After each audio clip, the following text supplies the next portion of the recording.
Hello there, this is Mel here from Sneakers Corner. If you've been watching Odin recently on Fander Films, you will have seen a video where he focused on the coins of the 7th century. And it's pretty obvious that we can't see what looks even remotely like Islam in the period from the 640s up to the 690s. So that was very interesting. There seems to be a very strong Christian theme on the coins. And Odin argued that essentially the area that we have thought of as an Arab empire seems to be more an auxiliary to the twin empires of the Byzantines and the Persians.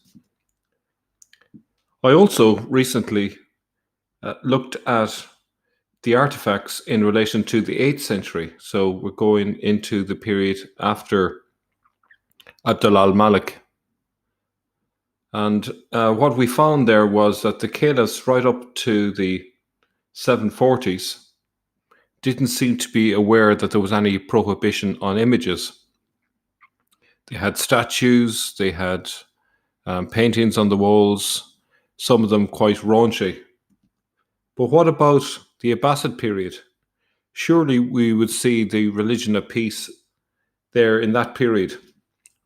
Well, it's interesting to see that the obvious corruption that we see in the early period, in the Umayyad period, doesn't seem to have abated either during the Abbasid period either. So the question is, when does the pure religion of Islam start, really?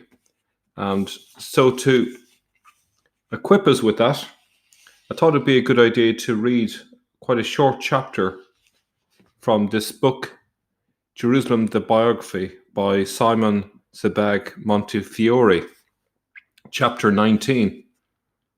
And it's titled The Abbasids, Distant Masters.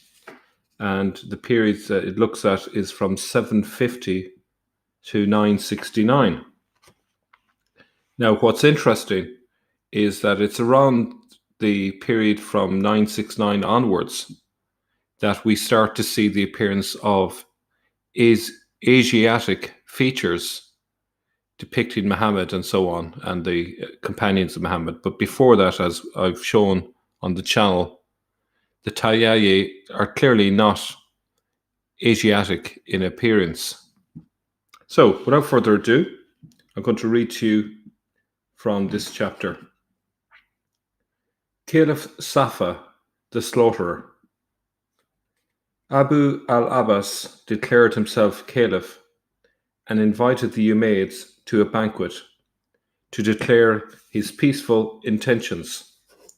In the midst of the feast, the waiters drew out clubs and swords and butchered the entire family, tossing the bodies into the lamb stew.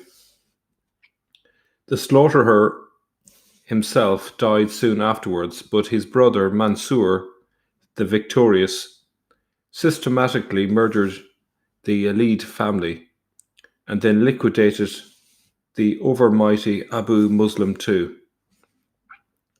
His perfumier, Jamra, later told how Mansur kept the keys of a secret storeroom which was to be opened only on his death.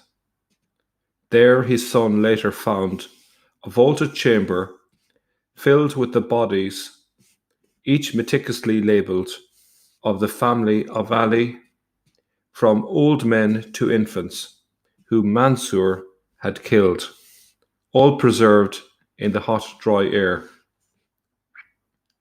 Wiry, with brown, weather-beaten skin and saffron-dyed hair, Mansur was the real father of the Abbasid dynasty that ruled for many centuries. But his power base was to the east. He moved his capital to his new round city, Baghdad. Soon after seizing power, Mansur visited Jerusalem. There he repaired the damaged Aqsa, but paid for this work by melting the gold and silver doors of the Dome of the Rock given by Abd al-Malik. Mansur's successors no longer bothered to visit. Just as the city diminished in the Islamic world, a Western emperor revived the Christian fascination with Jerusalem. Now, the author mentions the following note: Jerusalem's importance lessened as Mecca's grew. If Jerusalem had perhaps at one point approached Mecca and Medina as part of the Hajj, quote, you shall only set out for the three mosques, Mecca, Medina, and Al-Aqsa, declared one of the hadith of Al-Qidri. Now under the Abbasids, Jerusalem was reduced to a ziyara, a pious visit. The other thing I should point out that's of interest is how he mentions that Mansur paid for his work by melting the gold and silver doors of the Dome of the Rock. This fits in very nicely with the description from a few centuries later of the golden and silver statue said to have existed on the Temple Mount. So this is quite an interesting tie-in. The next part is titled The Emperor and the Caliph, Charlemagne and Harun al-Rashid. On Christmas Day 800, Charles the Great, known as Charlemagne, the king of the Franks, who ruled most of modern France, Germany, and Italy, was crowned emperor of the Romans by the Pope in Rome. This ceremony marked the new confidence of the popes and their Western Latin-based Christianity that would become Catholicism, and their growing difference with the Greek-speaking Orthodox of Constantinople. Charlemagne was a merciless warrior king, hacking his way to ever greater power, yet he was also fascinated with history. And as devout as he was ambitious, he saw himself as the heir to the missions of Constantine and Justinian to become the universal Holy Roman Emperor, and as a latter-day King David. And both these aspirations led to the Holy City. So earlier on the same Christmas Day, it was said that a delegation sent by the Patriarch of Jerusalem had presented him with the keys of the Holy Sepulchre. Rome and Jerusalem in one day was no mean feat. This was not a bid for possession, because the Patriarch had the blessing of Jerusalem's ruler, Caliph Harun al-Rashid, whose reign, recounted in the 1001 Nights, was the apogee of the Abbasid Empire. Charlemagne and the Caliph had been exchanging envoys for 3 years. Harun was probably keen to play off the Franks against his enemies in Constantinople, and Jerusalem's Christians needed Charlemagne's help. The Caliph sent Charlemagne an elephant and an astrolabe water clock, a sophisticated device that showed off Islamic superiority and alarmed some of the primitive Christians as a contraption of diabolical sorcery. The two emperors did not sign a formal treaty, but Christian property in Jerusalem was listed and protected, while Charlemagne paid the entire poll tax for the city's Christians, 850 dinars. In return, Harun allowed him to create a Christian quarter around the Holy Sepulchre with a convent, library, and pilgrims' hostel, staffed by 150 monks and 17 nuns. The Christians and pagans, noted one pilgrim, have this kind of peace between them. This generosity generated the story that Charlemagne had covertly visited Jerusalem, making him the heir of Heraclius, and played into the mystical legend of the last emperor whose reign would herald the end days. This was widely believed, and particularly in the age of the Crusades, but Charlemagne never did visit Jerusalem. When Harun died, The civil war between his sons was won by Ma'amun. The new caliph was an enthusiastic student of science, founding the famous literary scientific academy, the House of Wisdom, commissioning a world map and ordering his sages to calculate the circumference of the globe. Now, the chapter gives a footnote on this, which I'll read for continuing.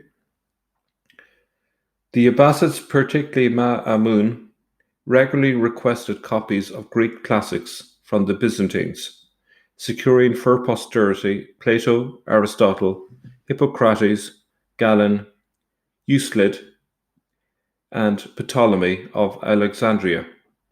The Arabs developed an entire new vocabulary of science that entered the English language. Alcohol, alembic, alchemy, algebra, almanac are just some of the words thus borrowed. Al-Nadim's famous index shows that they also produced 6,000 new books. Paper was now replacing parchment scrolls in one of history's decisive battles. The Abbasids had defeated an invasion by the Chinese Tang emperors, ensuring the Middle East would be Islamic, not Chinese, and also capturing the secrets of Chinese paper makers. So back to the main part of the chapter. In 831, arriving in Syria to organize a campaign against Constantinople, Ma'amun probably visited Jerusalem, where he built new gates on the Temple Mount, but he erased Abd al-Malik's name in the dome to emphasize the superiority of the Abbasids and had it replaced with his own. He did not just take his name, he also purloined his gold from the dome, which remained a grey lead colour for over 1,000 years. It got its gold back in the 1960s, but Abd al-Malik never got his name back, and Ma'amun's remains there to this day. This sleight of hand did not alter the slippage of Abbasid power. Just 2 years later, a peasant rebel leader was welcomed in Jerusalem by all three religions until, in 841, he pillaged the city, at which most of the inhabitants fled. The sepulchre was saved only by a bribe from the patriarch, but the Arab caliphs had lost their grip.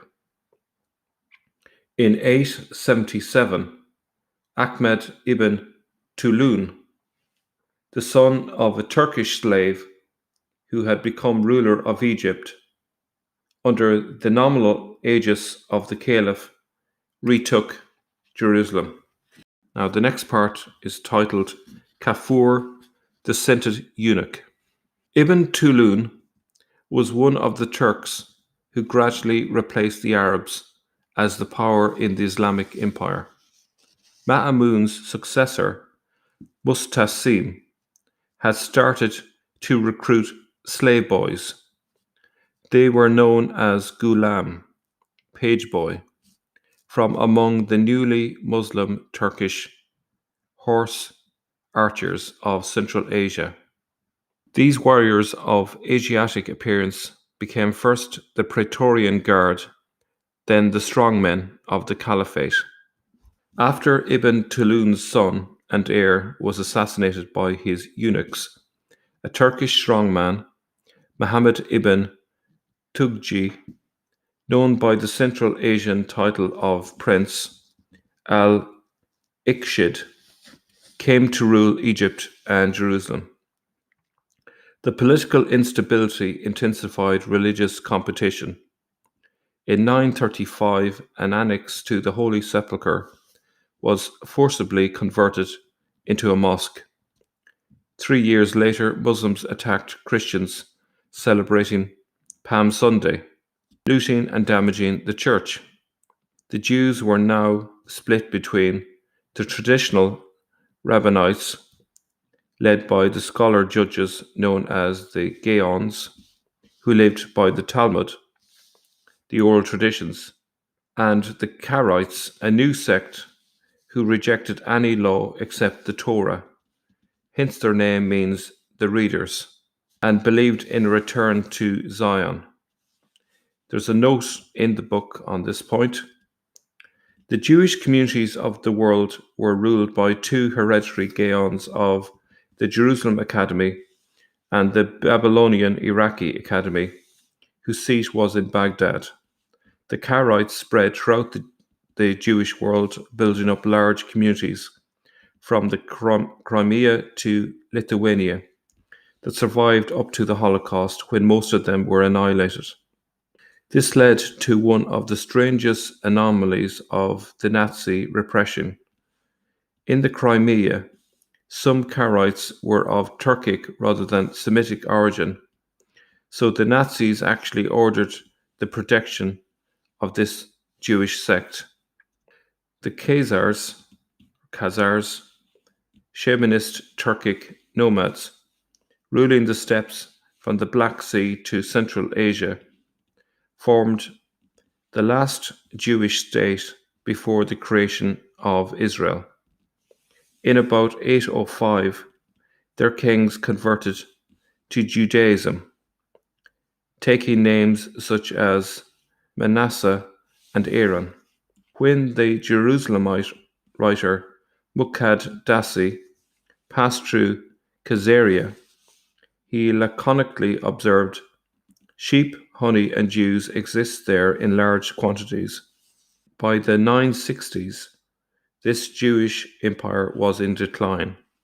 However, writers from Arthur Koestler to the recent Shalmo Sand have claimed that much of the European Jewry are actually descended from these Turkic tribesmen. If true, this would undermine Zionism, but modern genetics refutes the theory.